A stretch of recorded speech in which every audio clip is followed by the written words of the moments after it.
नमस्कार, स्वागत आहे आपल्या चॅनलवर. आजच्या व्हिडिओमध्ये मी धनलक्ष्मी कुंचन सेवा कशी करायची ते दाखवणार आहे.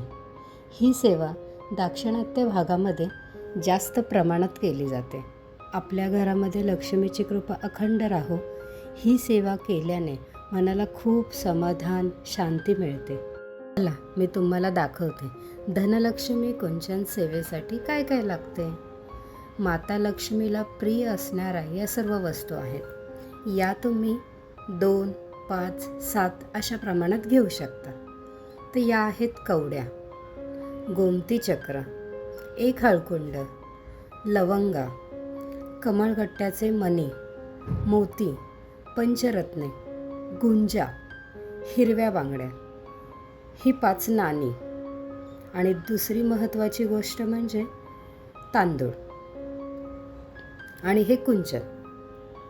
तुम्ही पितळेचे, तांब्याचे, जसे तुम्हाला जमते तसे घ्या. मी पितळेचे घेतले आहे. सर्वप्रथम दिवा लावून घ्या. मी आधीच देवघरामध्ये दिवा लावलेला आहे. कुठलीही पूजेची सुरुवात स्वस्तिक काढूनच होते. मी ही पूजा देवघरासमोरच मांडते.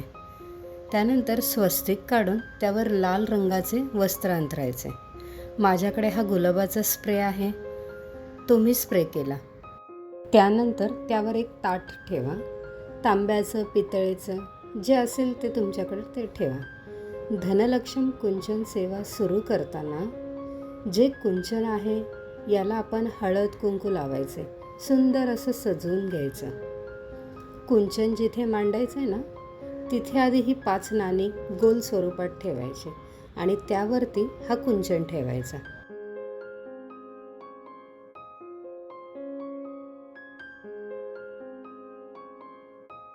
सुरुवातीला यामध्ये हळदी कुंकू आणि थोडेसे तांदूळ घातले.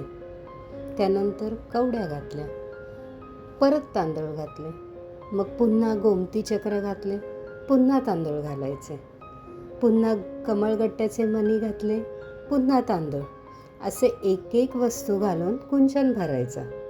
त्यानंतर देवी आईला ज्या बांगड्या प्रिय आहेत ना त्याही घातल्या.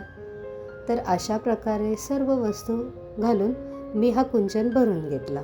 माझ्याकडे हा माता लक्ष्मी आईचा कॉईन आहे, तो यावर मी ठेवला. माता लक्ष्मीला चांदी खूप प्रिय आहे. माझ्याकडे हे छोटंसंच कमळाचं फूल आहे, तेही मी घातलं. यानंतर माता लक्ष्मीला गुलाबाचे फूल किंवा लाल रंगाचे फूल व्हायचे. ही सेवा करत असताना म्हणजे पूजेच्या सुरुवातीपासूनच ओम महालक्ष्मी नमः किंवा श्रीसूक्त, लक्ष्मी गायत्री मंत्र याचं पठण करत हा कुंचन भरायचा असतो.